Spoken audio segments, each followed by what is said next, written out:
Hi everybody, welcome back to another weekly recap. It is the beginning of December. My favorite time of the year, my favorite month. I'm so ready. So today we are going to be talking about our first week coming back from Thanksgiving break. We have finished this week and it has been a week.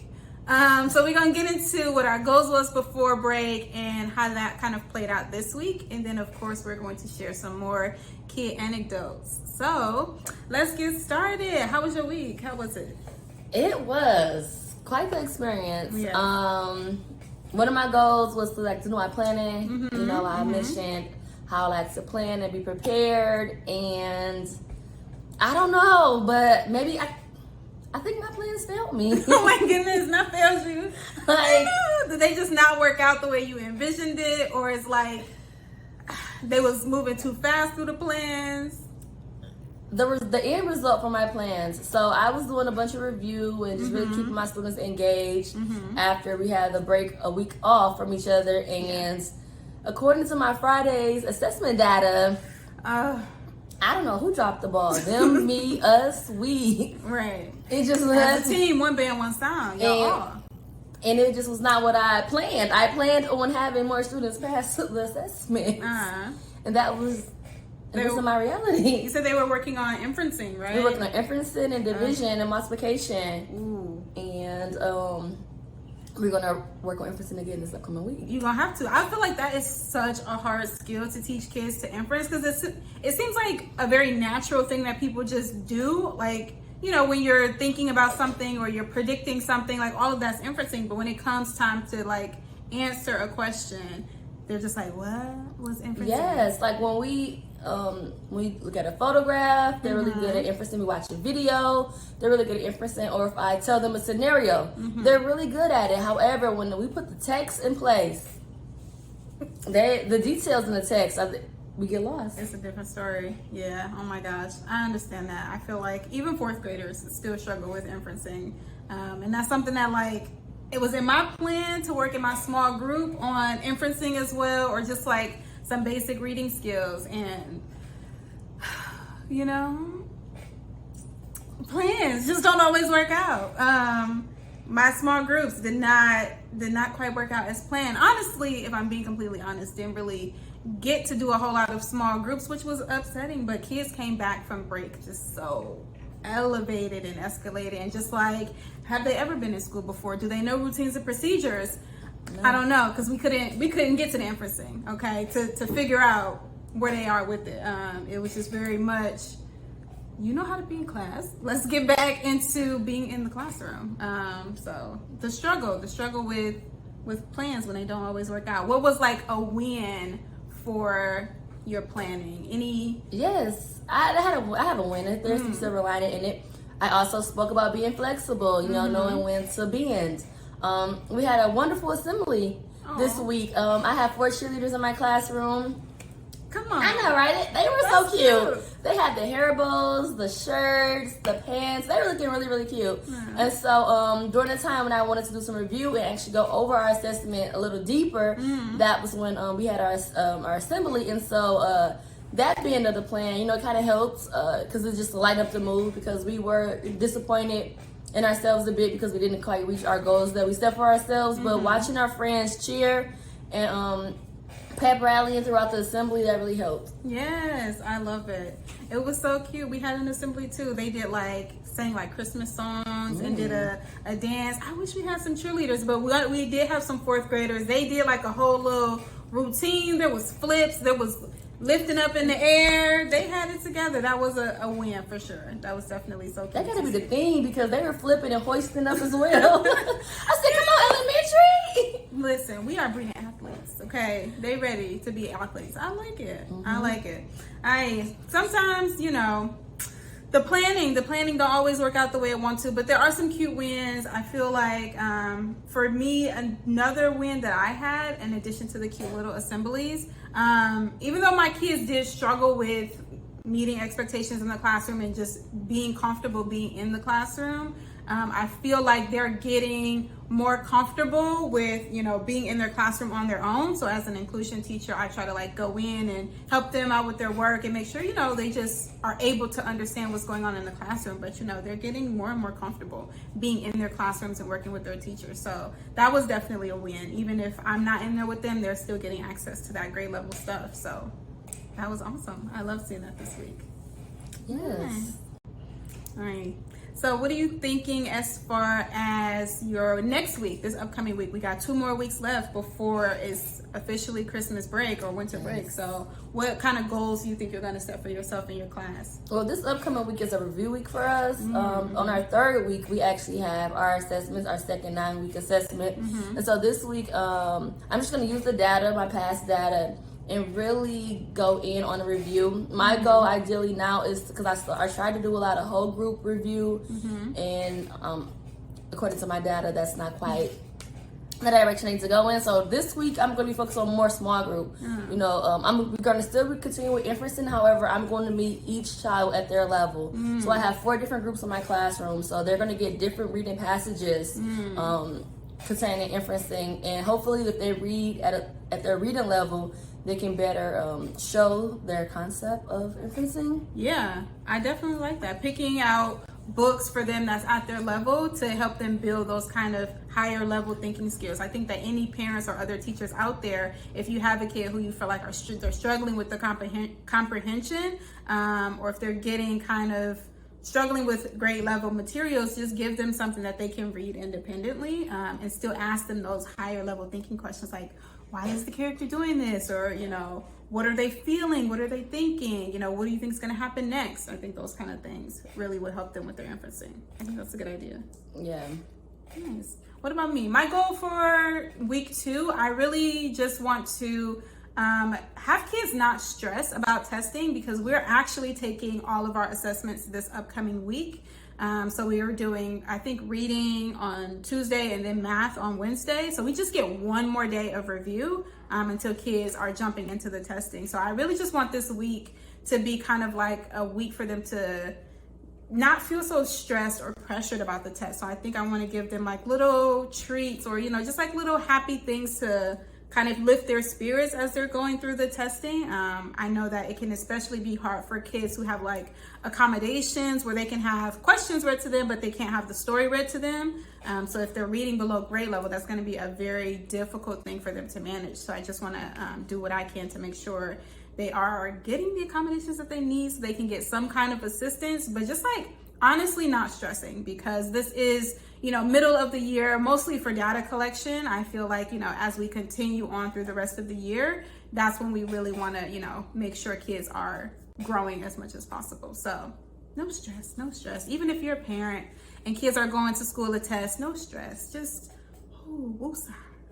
Yes. Speaking of the woosah and the stress-free environment, I like to play jazz. Ooh, so after okay. I do my whole group teaching, if you break out into small groups or their independent work, I give them an option. Do we want to work in silence or would we like to listen to some jazz? And my students, they love jazz, and it makes me feel calm and relaxed. I said, yes, that's exactly how I want you to feel, calm and relaxed as you use your brain. Yes. Oh, that's a good idea. I might try that and let you know how my kids feel about it. I really like that. Our favorite segment, our kid anecdotes, because kids say the darndest things. Oh my goodness. Let's get into it. What happened this week? Honestly, I'm gonna be all the way 100%. This week, it was not a lot of funny. It was a lot of,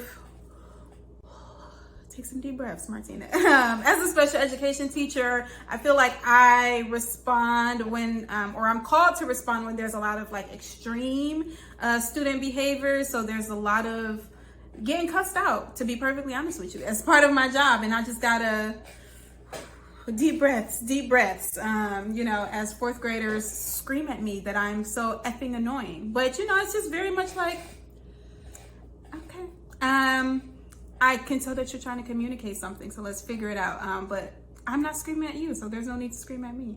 But I'm gonna dig deep, and I'm gonna find something that's funny to talk about. Let me gather my thoughts. Okay, while you gather your thoughts, let me see. Last week wasn't as funny as our weeks usually are. However, go back to this data. After looking at the data from our assessments, I pulled one of my students to the back so we can have a mini conference, because I've been really concerned about the grades and the performance the student has been displaying.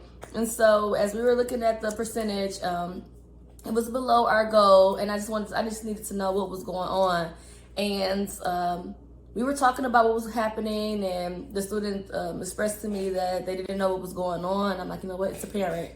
According to this number, you couldn't possibly know how to answer. So I just was like, but did you try your best? Because I am a strong advocate on trying your best. I personally feel as though, that's all you can give. As long as you give your best, whatever that may look like, I'm going to receive it. And when my student looked me back dead in my eyes and said, yes, Ms. Hall, I gave my best. I could do nothing but, have some compassion and just express I appreciate you giving your best. I want you to continue giving your best. But sometimes, this is how the result of things, like you give your best and it's still not quite enough or not quite your goal. And then let's not get discouraged. Let's just continue to try our best, because this may be your best today. But I'm certain if we put our best foot forward and we continue to try and learn, and you speak up and let me know that you actually don't know, don't lead me to believe that you know when you really don't, your best later on is going to be much better. Different, yeah. I like that encouragement, that conversation. That's good. I feel like even those little moments like that where kids are kind of like feeling discouraged, and you gotta give them a little pep talk, a little check-in to see how things are going. Because I definitely experienced that a lot with a lot of negative self-talk, and you just gotta kind of reel it back in, because what's happened today may not be what's going on tomorrow. You may feel different, have a different level tomorrow. So I feel that. Yes. One of my students this week, it was kind of like a highlight, a big moment for him. He's one who his class recently got switched, so he got moved to a new teacher, and he was like really struggling being in a new class, like feeling just very shy about being around new kids, uncertain about the new teacher, different routines and procedures. And so he's been very adamant about like wanting to do work kind of more so one-on-one with me in my classroom separate from his class. But this past week, he's actually been doing really, really well with being in his classroom. And one thing he said to me was, "Oh, Miss, I don't need to do my work in your class anymore because I can ask my teacher for help now." And I was like, "Yes, good. You could have always asked her, but I'm glad you know now that you can definitely work with her." So that was a good moment. I feel like, any level of independence with kids and any level of growth is definitely a moment to celebrate. So I loved it. What else? Let's see. I'm a slow eater. Therefore, I do not finish my lunch during my lunch time because I eat so slow. Okay. So sometimes I have to eat, like if my students are working independently or if I feel like they're not going to ask me questions, I can, eat a little bit and then, get back to my teaching. And when I had them independently working, and I was trying to eat my food really quickly, and then the student asked the question, so I said, hold on. I was like, well, see, that's why I don't like eating when y'all are working, because I can't eat and work. So one of my students raised their hand and said, "Ms. Hall, take a bite, answer me, then take a bite." I was like, you know what? Problem solving. Thank you. Because for some reason I couldn't figure it out. I love it. Take a bite. It's all right. We can wait. Aw. And I was so grateful because I was so hungry. That's so cute. Oh my goodness. I love it. Nice. I wish, our kids was as generous this week. Actually, one of my other students, he was on this teacher's head about his apparel that day. Because the teacher had on a nice outfit and some nice Jordans. But the very first thing my student said when he looked at him was, "You got a crease in your Jordans. You need some new ones." And I was just like, oh my goodness.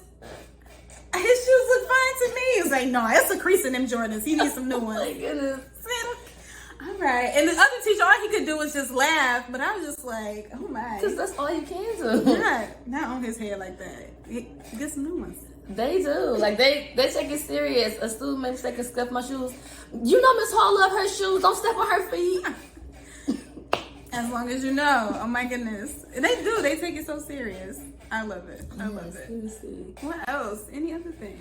Oh yes, on Friday, as we were leaving during dismissal, the students asked, what were my plans after work, and so another student chimed in and said that Miss Hall's going to go swimming. She's going to get in the pool, and then the other student said, "It's the winter time. There's no pools open." And then finally, a different student jumped in and said, "Well, my pool stays open because it's in my backyard." Ooh. I said, "Okay, pool in the back." Period. She said, "I don't know what pools y'all be going to, but mine stay open year round." Yes. I hope her parents does not let her get in the pool at this cold time, but I don't think so. I think she's just flexing on us. come on. And sometimes you got to. You got to let them know. I got to let it be known. Oh my goodness. I love it. The last key anecdote I want to share is really about this necklace that I wear. I don't know if y'all can tell. It says Black is King on it, and it is my favorite. I wear it all the time. But one of my students, the same one that was on that teacher's head about his Jordans, he do not be playing around. So he looked at my necklace and he was reading it, and he was like, "Black is King. You wear that all the time. That ain't even real gold. Your neck gonna turn green." I was like, give me the strength, give me the patience to move forward in a positive light. I was like, you know what? My neck is not going to turn green. This is a perfectly fine necklace. And he was just like, all right, it's gonna turn green though. I was like, let's go to class. Because that's all I can say. Let's go to class. Let's go do some work. But I'm done. I'm through with these kids. Yes. But I love it actually at the same time. I'm glad we were able to dig deep and we found some gems. The level of digging. But next week, I'm fully confident next week is going to be a good week. And we're going to have some more gems for y'all in our next week, Cat. So, Yes. see y'all then.